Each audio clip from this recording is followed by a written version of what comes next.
Putin made one promise: I will take the bodies back home before Christmas. Snow drifted across the Barents Sea as the shattered hull of the Kursk rested in darkness, its silence carrying the weight of unanswered questions. Above the waves, engineers prepared a salvage attempt so complex that even a slight miscalculation could unleash consequences far beyond recovery, setting the stage for a race against winter, time, and uncertainty.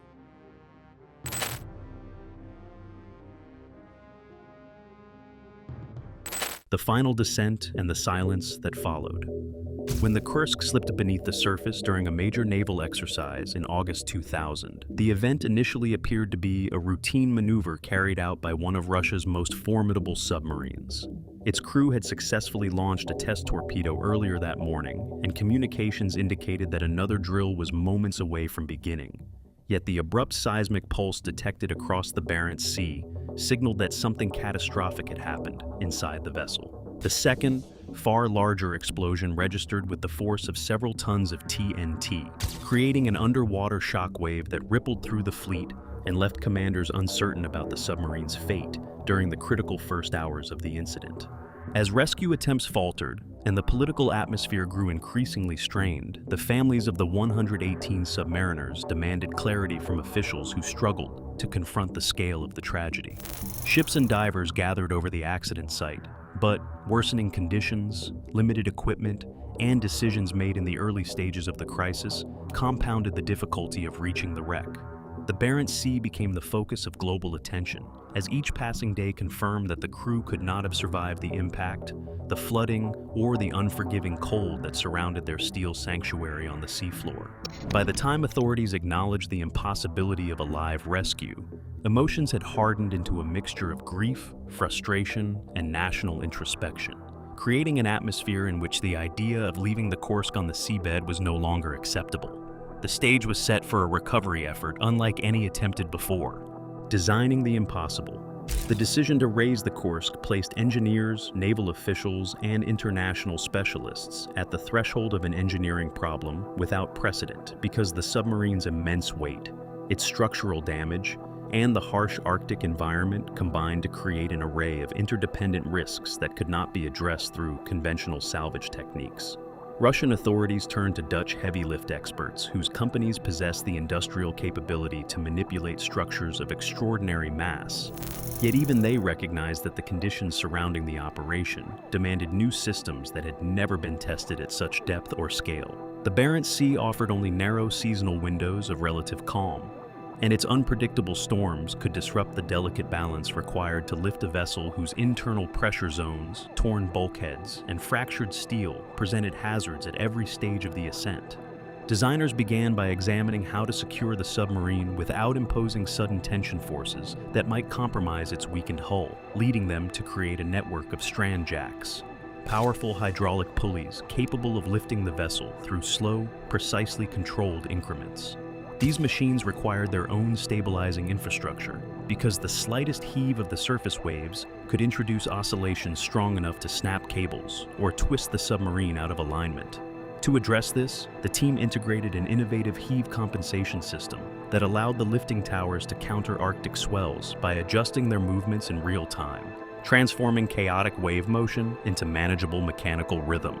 Complicating every calculation was the presence of 2 nuclear reactors that continued generating residual decay heat, a factor that demanded constant coordination with European radiation monitoring agencies prepared for the possibility of environmental contamination if the hull fractured during the lift. As each technical challenge revealed deeper layers of vulnerability, planners understood that success depended not only on engineering ingenuity, but also on an unbroken chain of decisions executed with precision at sea. Divers at the edge of limits. Long before the lifting systems could be activated, divers had to descend into an environment that combined crushing pressure, near freezing temperatures, and limited visibility into one of the most hostile workplaces imaginable.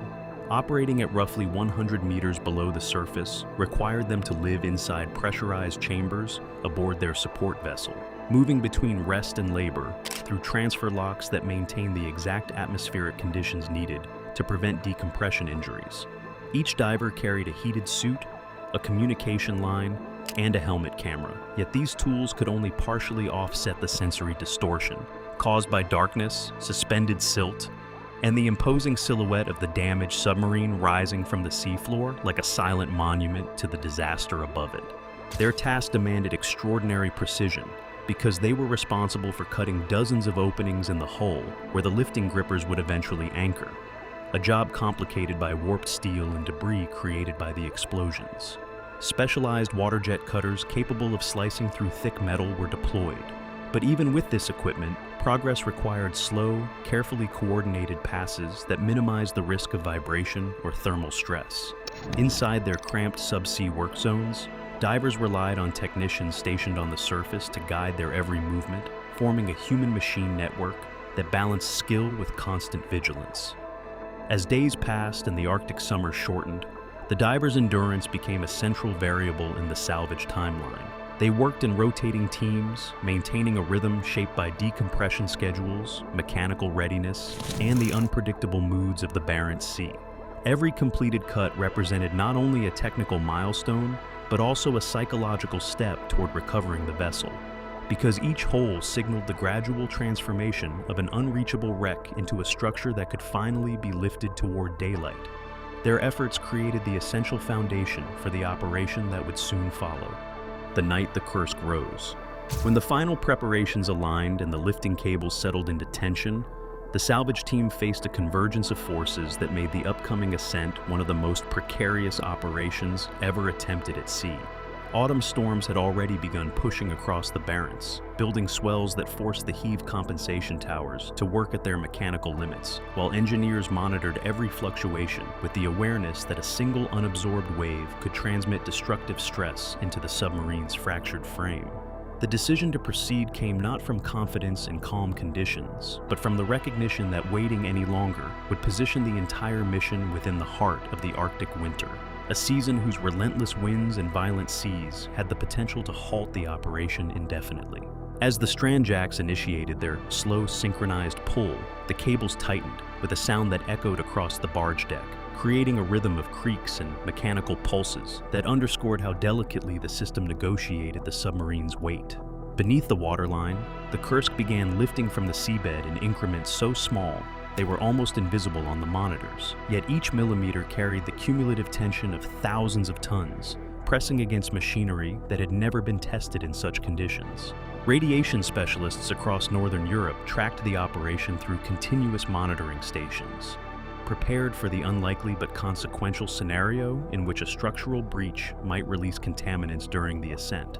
Throughout the night, engineers moved between control consoles, weather readouts, and acoustic sensors that mapped the rising hull, maintaining a collective vigilance shaped by both technical expertise and the emotional gravity of retrieving the 118 submariners who had remained sealed inside for more than a year. When the Kursk finally cleared the seafloor and hung suspended beneath the barge, the crew experienced a mixture of relief and solemnity, aware that the most fragile phase of the lift had passed, but that the journey back to Murmansk still carried challenges of equal magnitude. The pontoons that nearly failed. Once the Kursk hung securely beneath the lifting barge, the operation shifted from vertical precision to horizontal navigation, requiring the entire assembly to cross the Barents Sea toward Murmansk without exposing the weakened submarine to destabilizing forces. The combined draft of the barge and the suspended vessel exceeded the depth of the harbor's entrance, which meant the team needed an additional engineering solution before the submarine could reach the dry dock. Designers had already conceived a pair of semi-submersible pontoons intended to raise the barge by several meters. Yet these structures revealed unexpected stability problems during early testing, introducing a new engineering challenge just as the mission entered its final phase. When the pontoons named after John and Ma Franzmann rendezvoused with the barge, divers and engineers collaborated to position them alongside the hull, adjusting ballast systems to compensate for their tendency to tilt under uneven loads. The process unfolded under pressing time constraints because each hour spent in the open sea increased exposure to shifting weather patterns that could compromise the submarine's suspended alignment. As the pontoon submerged to slide beneath the barge, teams monitored trim, buoyancy, and cable tension, with the knowledge that even small miscalculations could could produce oscillations capable of damaging the vessel they had fought so hard to recover. Only after repeated adjustments and incremental corrections did the pontoons achieve the lift needed to raise the entire structure high enough for passage into Murmansk. Along the harbor's edge, Russian sailors, engineers, and families watched the silhouette of the barge approach, recognizing that the return of the Kursk marked not an end to the tragedy, but the beginning of understanding what had taken place beneath the Barents Sea, what the hull revealed, and what it never answered. When the Kursk settled into the Murmansk dry dock, investigators approached the damaged hull with the awareness that every detail carried consequences for both technical understanding and public accountability. Clearing the wreckage around the torpedo compartment exposed blast patterns and scorched metal that aligned with the theory of an internal malfunction, although the precise sequence of events remained obscured by the violence of the explosions. Analysts studied the circular rupture in the forward section, comparing its geometry with models of internal overpressure and structural failure, yet no interpretation resolved every remaining inconsistency. While official reports emphasized a faulty torpedo as the most plausible cause, debates involving alternate possibilities persisted among independent experts who examined acoustic signatures and submarine movement data from the day of the disaster. As the technical work concluded, attention shifted toward the human dimension because the recovery ultimately sought to honor those who could no longer speak for themselves.